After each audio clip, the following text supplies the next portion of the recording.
Hi guys, Steve Brown from Omni Marketing, and in this series of 3 videos we've been talking about the 3 pillars of success to get you ranked highly on Google search engine, in fact the other search engines as well, Yahoo and Bing, to ensure that you get the maximum amount of phone calls, contacts to your business that you can from online searches. And when we talked about the 3 pillars, we talked about relevance, we talked about proximity, and we talked about prominence. So in this video, we're actually going to talk about proximity and what it actually means. Now, you've got to remember now that so many people now search with mobile devices. You know, we do so much now on our phones because, especially with the modern phones, they got this, they're powerful than most computers these days, and they can just do so much. So therefore, a lot of searches take place now on mobile devices, whether it be phones, iPads, that type of equipment. So Google's fully aware of this and has moved towards what they call mobile optimization.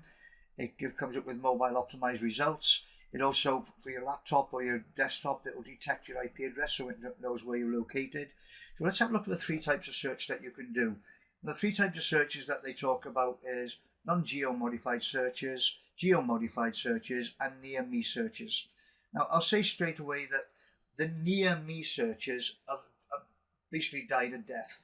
A couple of years ago, people might have typed in the word plumber near me, but these days, especially with the different generations coming through, people know they've only got to put the word plumber in and Google will go off and do its magic and find local plumbers near you, from wherever you're phoning.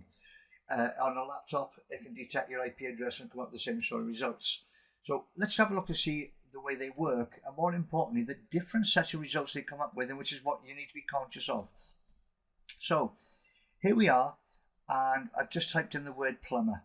So remember, we've been using plumber Swansea, and we've in previous videos.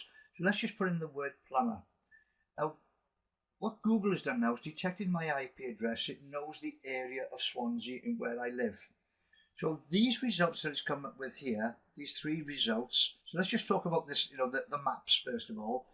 These 3 results are different than the results than if I actually look for a plumber in Swansea, even though it's the same search query. So I'm putting in plumber and I live in Swansea, but if I put in plumber Swansea, even though I live in Swansea, it comes up with a different set of results. And you need to be conscious of this when you're planning to optimize your site, etc., and do all the things that we've talked about with your Google Maps and your backlinking and everything else.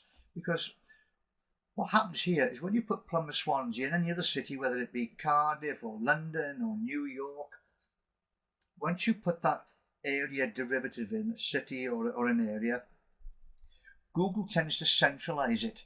Now, these results change all the time because Google's all experimenting with different things. But what I'm trying to say to you is, if you're outside of an area, so I'm here in Swansea, if I put plumber Cardiff, what Google will do is tend to show me the results that are central to that city centre. So as you can see here, the results that's showing up here on this map is near the city centre.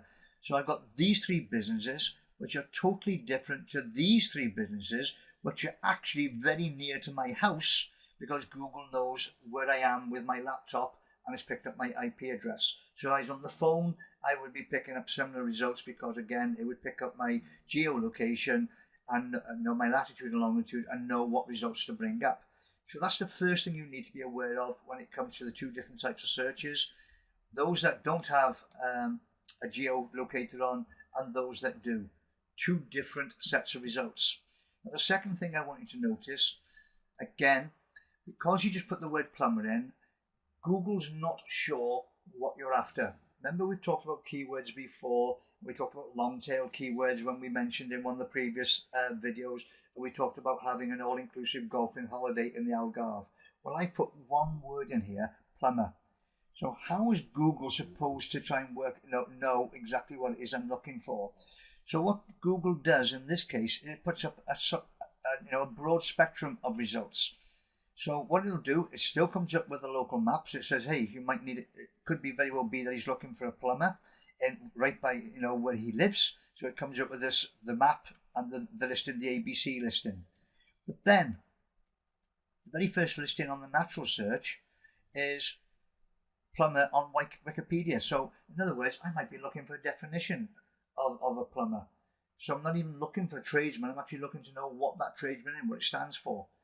Then it will throw in a couple of other local results. So you can see here, local plumbing company. It will throw in some more broad ones. This is a local plumbing company, but this is a broader one. And just while we're on this page, just have a look at this again. Just think of the ones you would click on. This one, because of its reputation. This one, because of its reputation. As you scroll down, if you go into the natural searches results, you might go onto this one on the Checkatrade. So that's the Eagle Heating and Plumbing company based in Swansea through the Checkatrade one. So again, it's because it's ranked, it's rated. So just be aware of that. Which ones are likely to get the clicks? Would you click on this company when the one below it has already got a high rating? Let's go back to what we were talking about. So when they haven't put a geolocation in, you get a set of results highly targeted to where you are on your IP address or your mobile. You get a broad spectrum of results because Google's trying to work out what it is you might be, even throwing in a YouTube video and really spreading it around. And you'll notice on the on this single term here, no adverts. You get all the way to the bottom of the page before Google even shows you an advert. And once you put the geolocator in there, you have your 4 adverts as before. So again, Google's now saying, he's looking for a plumber that's based in Swansea.